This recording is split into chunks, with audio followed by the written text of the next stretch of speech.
Judas 1:3. Tradução: Almeida século 21. Amados, enquanto empenhava para vos escrever acerca da salvação, que nos é comum, senti a necessidade de escrever, tu exortando-vos a lutar pela fé entregue aos santos de uma vez por todas. Alguns grupos se reuniram para mudar ou erradicar o cristianismo. Esse grupo começou a levar cristãos do tal tribunal.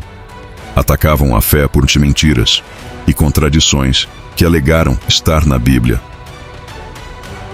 O cristianismo e a Bíblia foram levados a julgamento.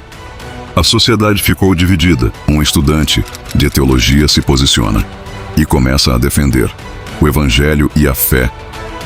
Episódio de hoje: um juiz ou réu. O caso de Jefté. A Bíblia diz que Jefté praticou um sacrifício humano. Estamos acusando pelos seus atos. Com bases nos relatos do livro de Juízes aos capítulos 11, nos versículos 29 ao 40. Isso prova que há uma contradição na Bíblia. Jefté sacrificou sua filha? Essa é uma das perguntas mais controversas da Bíblia, usada tanto para criticar a fé cristã, quanto para desafiar a moralidade de Deus.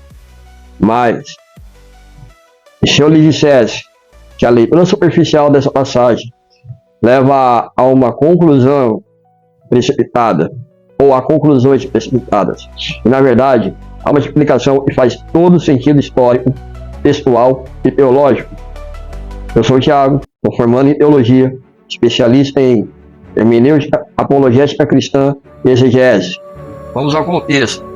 No livro de Juízes, onde encontramos essa história, relata um período de anarquia espiritual em Israel.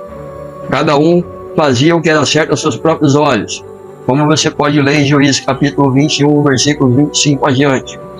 Jefté era um líder tribal, filho de uma prostituta, rejeitado pela sociedade, mas havia sido escolhido por Deus para libertar Israel dos amonitas. Essa rejeição inicial molda o pano de fundo da história e ajuda a entender o peso de sua promessa a Deus. No versículo 30, ele faz um voto: se entregares os amonitas em minhas mãos, aquilo que sair da porta da minha casa para encontrar-me será do Senhor, e eu oferecerei como holocausto. Agora aqui está o ponto central, o que realmente quis dizer com o holocausto, e aquilo que sair. Agora aqui está o ponto central, o que ele realmente quis dizer com o holocausto, e aquilo que sair. Será que estamos lidando com uma tradução equivocada e com um entendimento moderno, aplicado a um contexto significado? Ele poderia estar dizendo: o que sair da minha casa será consagrado ou oferecido como sacrifício ao Senhor. A chave para entender essa passagem é a hermenêutica e a filologia.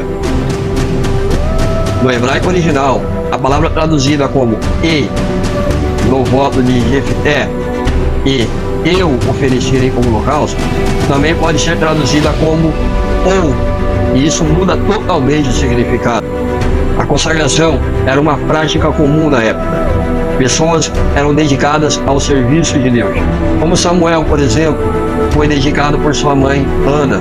E se a filha de Jefté foi consagrada ao Senhor, isso explicaria como o texto seguinte, onde se enfatiza que ela lamentou a sua virgindade e não a sua morte, como está em Juízes 11, 37 e 38. Deus nunca exigiu ou aceitou sacrifícios humanos no culto verdadeiro.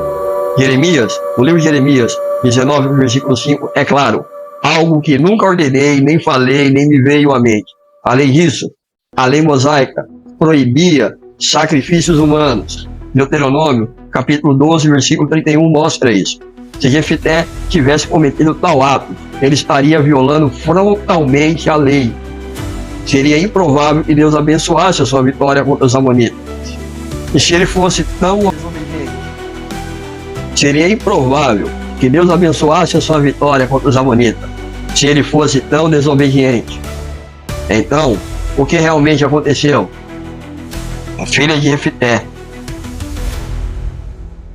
A filha de Jefté, provavelmente dedicada ao serviço do Senhor no tabernáculo, foi provavelmente dedicada ao serviço do Senhor no tabernáculo, permanecendo celibatária por toda a vida. Isso explica a sua lamentação. Ela não poderia se casar nem ter filhos, algo profundamente significativo na cultura israelita. Se essa história fosse sobre um sacrifício humano literal, estaremos dizendo que Deus permitiu uma prática que Ele mesmo condenou em toda a Bíblia. Isso é incompatível com o caráter de Deus, que é santo, justo e imutável. A mensagem real aqui é sobre obediência e responsabilidade, e também um aviso sobre o perigo de fazer votos precipitados sem considerar as consequências.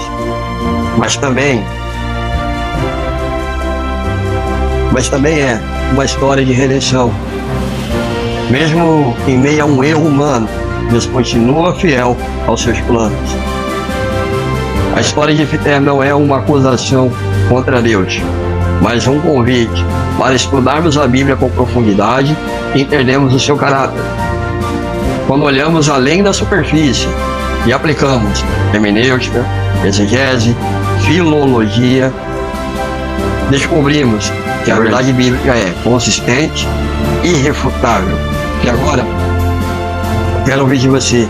Você já viu essa passagem sendo mal interpretada? Deixe o seu comentário, compartilhe o vídeo e siga meu canal para mais conteúdo de apologética e teologia que vão fortalecer a sua fé. Vamos juntos esclarecer a verdade.